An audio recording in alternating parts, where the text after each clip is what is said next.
ಗುಬ್ಬಿ ತಾಲೂಕಿನಲ್ಲಿ ಎಗ್ಗಿಲ್ಲದೆ ನಡೆಯುತ್ತಿದೆ ಮಣ್ಣು ಮಾಫಿಯಾ.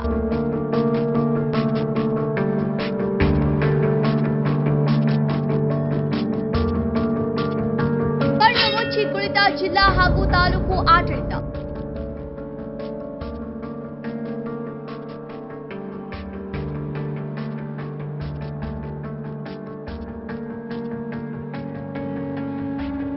ಹತ್ತಾರು ಜೆಸಿಬಿ ಟ್ರ್ಯಾಕ್ಟರ್ಗಳಲ್ಲಿ ಮಣ್ಣು ಲೂಟಿ.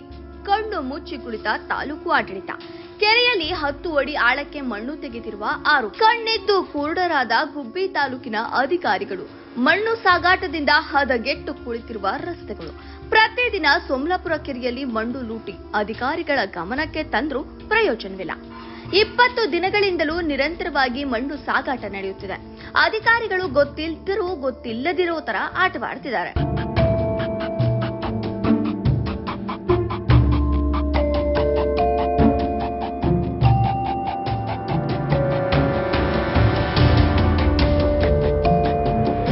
ಸೋಮಲಾಪುರ ಕೆರೆ ಕುಡಿಯುವ ನೀರಿನ ಕೆರೆಯಾಗಿದ್ದು ಹೇಮಾವತಿ ನೀರು ಹರಿಯುತ್ತೆ.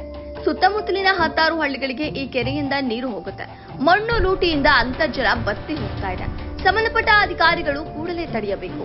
ಮಣ್ಣು ಸಾಗಾಟದಿಂದ ಬೇಸತ್ತ ಜನರು ಹಾಗೂ ರಸ್ತೆಗಳು ತುಂಬಾ ಹಾಳಾಗುತ್ತಿವೆ ಎನ್ನುತ್ತಾರೆ ಗ್ರಾಮಸ್ಥರು. ರಸ್ತೆಗೆಲ್ಲ ಮಣ್ಣು ತುಂಬಿಕೊಂಡು ಟ್ರ್ಯಾಕ್ಟರ್ಗಳು ಓಡಾಟ, ರಸ್ತೆಯ ಪಕ್ಕದಲ್ಲಿಗಿದ್ದ ಮನೆಯವರೆಗೂ ತುಂಬಾ ಧೂಳು ಎಬ್ಬಿಸಿಕೊಂಡು ಓಡಾಡ್ತಿದ್ದಾರೆ ಎನ್ನುತ್ತಾರೆ ಗ್ರಾಮಸ್ಥರು. ಗುಬ್ಬಿ ತಾಲೂಕು ಆಡಳಿತ ಮಣ್ಣು ಒಡೆಯುತ್ತಿರುವ ಸಾರ್ವಜನಿಕರನ್ನ ತಡೆಯಲು ಯತ್ನಿಸುತ್ತಾ ಎಂಬುದನ್ನ ಕಾದು ನೋಡಬೇಕಾಗಿದೆ. ತಡೆಯದೆ ಹೋದ್ರೆ ತಾಲೂಕು ಆಡಳಿತದ ವಿರುದ್ಧ ಬೃಹತ್ ಪ್ರತಿಭಟನೆ ಮಾಡುತ್ತೇವೆ ಎಂದು ಸೋಮಲಾಪುರ ಗ್ರಾಮಸ್ಥರು ಸರ್ಕಾರಕ್ಕೆ ಎಚ್ಚರಿಕೆ ನೀಡಿದ್ದಾರೆ.